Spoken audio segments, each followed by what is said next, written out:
Hey guys, this is the Gray Jedi and welcome back to the channel. I hope you guys are all doing good and having a fantastic day. If you guys do enjoy the video, please consider subscribing, hitting that notifications bell, and smashing that like button with the force down below. Anyways, with that said, let's get right into the video. So today we're going to go over the release notes for the Battle on Scarif update. We're going to start off with the features. And it starts off by saying Scarif added as a new playable map on co-op missions, Supremacy, Instant Action, Heroes vs. Villains, and Hero Showdown. Supremacy and Instant Action are now available in the Age of Rebellion, Death Star 2, Hoth, Yavin 4, Tatooine, and Scarif. New missions, Attack, and Missions Defend, modes added under Instant Action, allowing you to play co-op style maps as a single player along AI. So that's always good. I am all for offline content, so I'm glad they are adding at least a little bit more before the game ends and they're going out with a big bang. It says co-op missions are now available on the MC-85 Star Cruiser and Resurgent class Star Destroyer.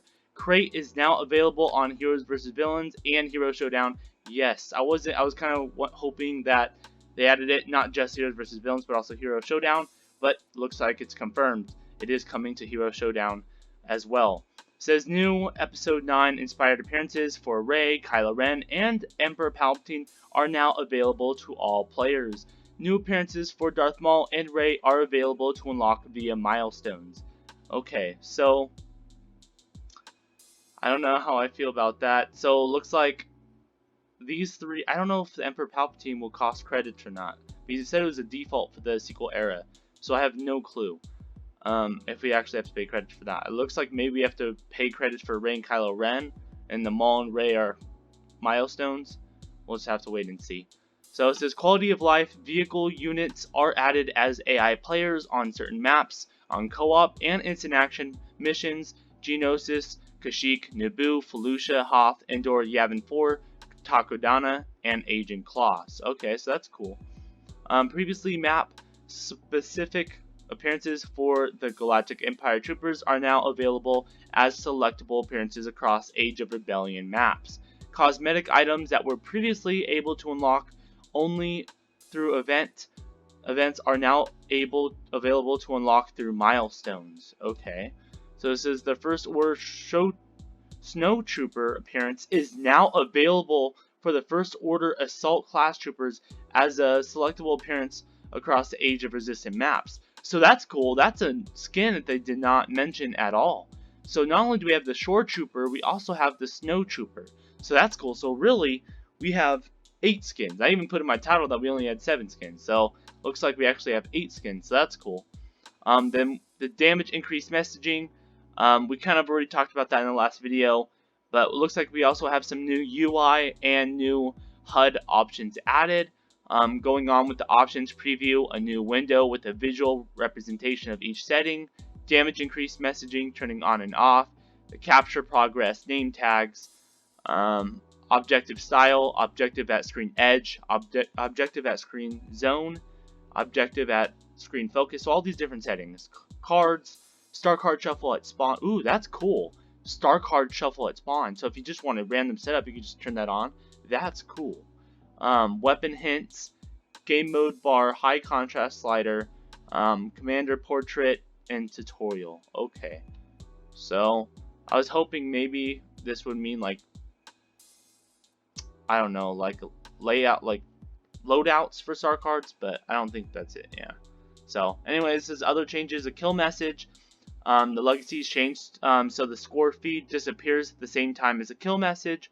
Scoreboard now shows planet and current game mode. Alright, cool. Okay, awesome. And then game mode bar visual updates. Now hero changes. Alright, here we go. This is where it's going to start getting good.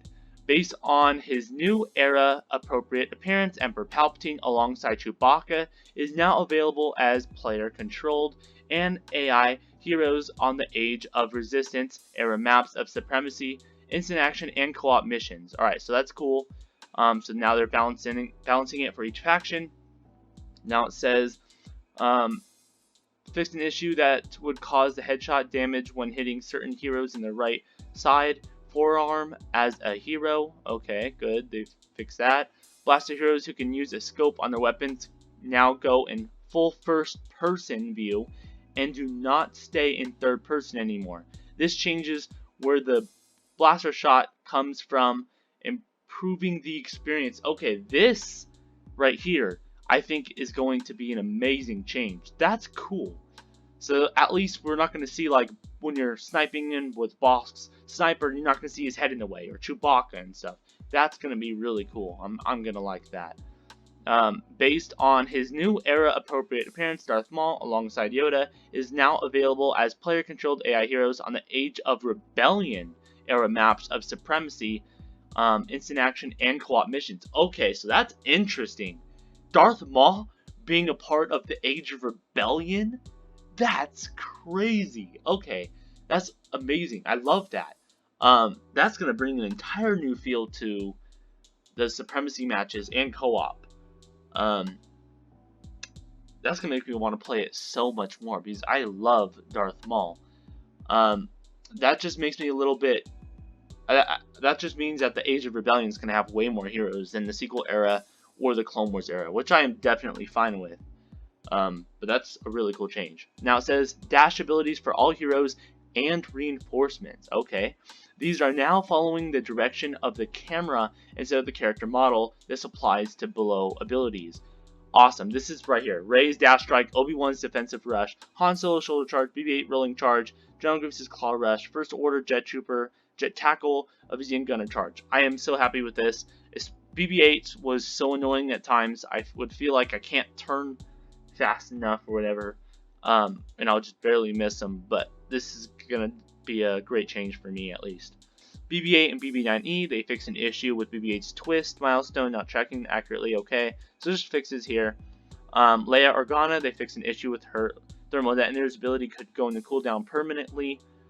Sorry, not permanently, prematurely before all detonators are thrown. This would happen to me like literally every time. It would be rare when it actually worked right, so I'm glad they fixed this issue. Good job, DICE. Well, I hope they fixed it anyways. They fixed an issue where Leia's shield would not heal. Oh, I've never had that issue. That's cool. A good thing they fixed it, though. When outside the player's line of sight, updated Leia's Organa's hero description and mentioned thermal detonators instead of flash grenades. Alright, cool. Chewbacca fixed an issue where Chewbacca could do melee attacks in mid-air after activating Charge Slam. Okay, so that's interesting. I never noticed that. Okay.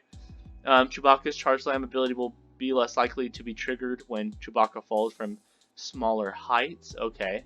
Yeah, that'd be pretty annoying. Like I'm coming down a set of stairs or something, and I don't intentionally, I want to go use it going down the stairs, and then I fall off. So that's cool.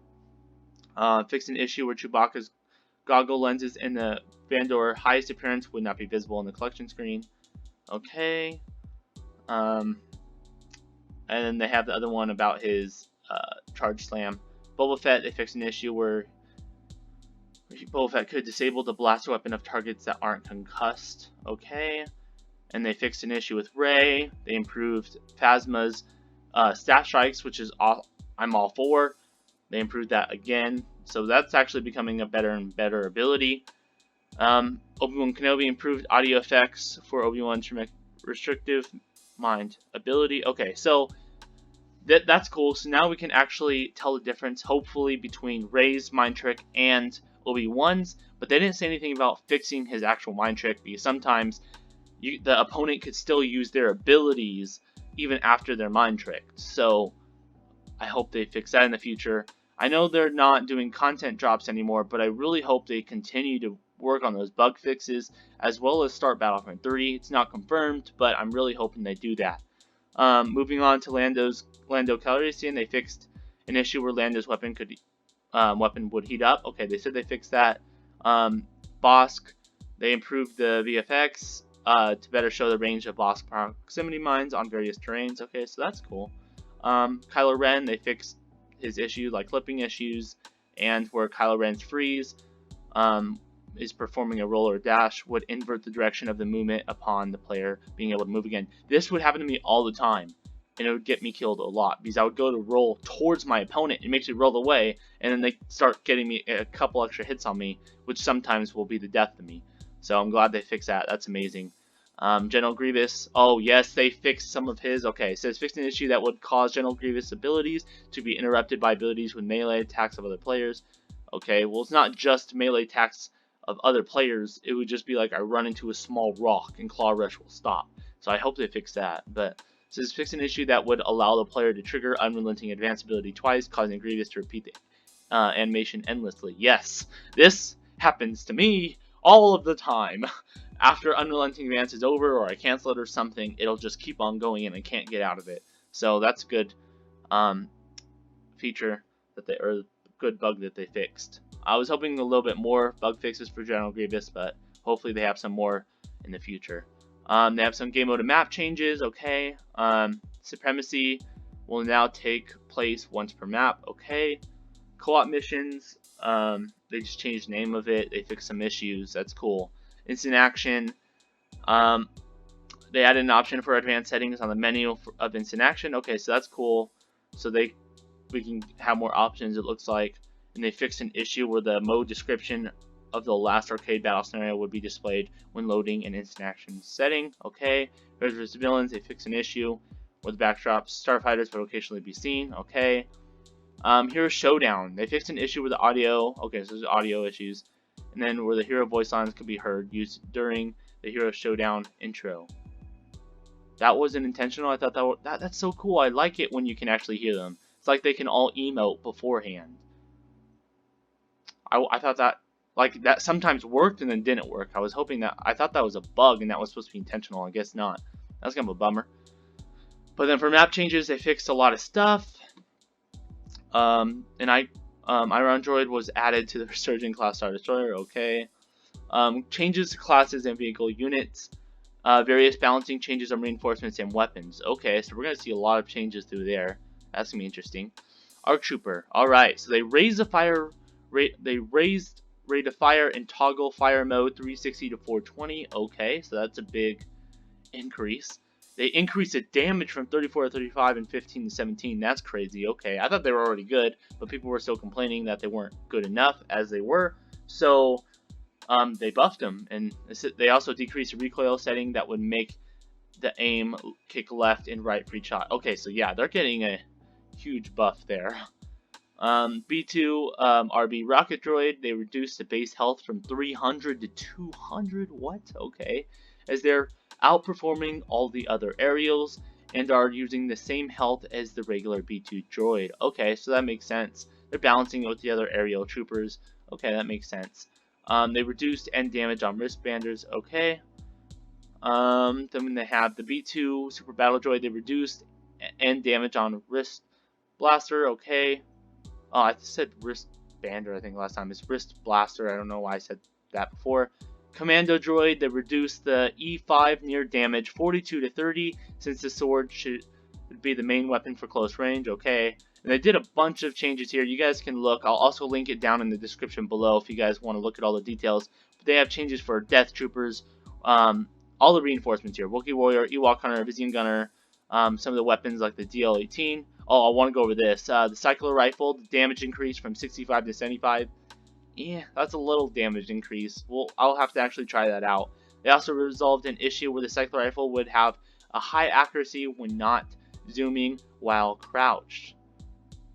Okay, so they resolved an issue, but it looks like that's also a nerf because it would give you better accuracy, I guess. Vanguard Slug made the slug more accurate when zooming. Oh, thank you. I actually use that star card a lot, and it's very frustrating when it's not accurate, so that's cool. I'm really going to like this change. They also did changes to the Enforcer. They fixed an issue for the Infiltrator, the ISB agent. They fixed some things about the Heavy and the Bodyguard star card that we have talked about last video. Specialist, they added an option for a female Zabrak appearance. Okay, so we got another appearance for the Specialist class. That's cool. Not only for the Rebels, but also the Resistance. Okay, so we do have a little bit of stuff to spend our credits on. Now we have the Officer. They fixed an issue where the officer's own flash grenade could flash the officer through a wall. Yeah, okay, yeah, that happened a lot. Fixed an issue where the officer's infantry blaster turret would keep being repaired even after the only officer standing next to it was defeated. Oh, I didn't know it did that. That's a good thing that they're fixing. They're fixing things with the Catholic Spy.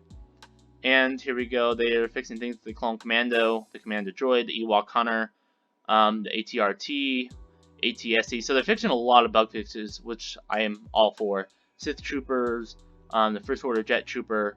It also says the First Order Jet Trooper and Boba Fett now have jetpack VFX when ragdoll landing after having been pushed from a certain height. Okay. First Order Flame Trooper. Okay, they improved it a little bit. Imperial Rocket Trooper, they fixed a visual texture issue where the lighting of the underlay armor of the Imperial Rocket Trooper. Okay, the Droideka, they fixed an issue. Wookiee Warrior. The Wookiee Warrior's fortified ability is now replaced with Charge Slam. Wow. So they are getting a Charge Slam ability like Chewbacca. And I can just imagine everybody picking the Wookiee Warrior. Just Charge Slam, Charge Slam, Charge Slam. It's going to be ragdoll. You're going to see all the Wookiees like ragdolling everybody. It's going to be an interesting change here. I kind of want to try that out. Improve the VFX for the Death Trooper and for the Aerial. They have new descriptions and they fixed a lot of fixes with vehicles. They updated the reward description on crates. Okay. And they fixed an issue with some of the weapons. The AI heroes. The squad spawn changes. Okay, fixed an issue where that could disable players from spawning on a squad member if they were shooting away from the combat area. Yeah, thank you. From an issue where the squad team screen UI would not show if a player is in a vehicle or not. Okay, that hasn't really happened to me that much, but this, I'm so glad they're fixing. I also want them to fix when they're not in combat, it still says they're in combat. When they're not shooting and they're not getting shot at, they're not in combat game. Like, I really wish they would fix that. But, like, the system in co-op I really like. The squad system in there is much better. I'm not saying they should actually port that because that's not, what's the word? Won't be as balanced because if someone's on you and then they spawn two people there, then you can die. But then they fixed a bunch of other general stuff that you guys can look at in the link down below. And they have some known issues. So it looks like they are going to eventually be fixing these, but it says wrong announcers can be heard by the player when transitioning between and around phases of any game mode while using a hero newly introduced to the era. Example, Darth Maul in Age of Rebellion. Okay, the appearances of AI-controlled clone troopers on the Republic attack cruiser on instant action and co-op missions are incorrectly set to phase 1. Alright, so it looks like that's it. I'm surprised that they don't know about any more issues. Like, seriously, I feel like these are the known issues that they feel like they're going to be fixing. But I feel like they should just put down all the known issues that they know about, so we don't have to keep on telling them. But yeah, hopefully they keep on fixing a lot of these bugs. That's it for the patch notes. Thanks guys for stopping by, and may the force be with you always. No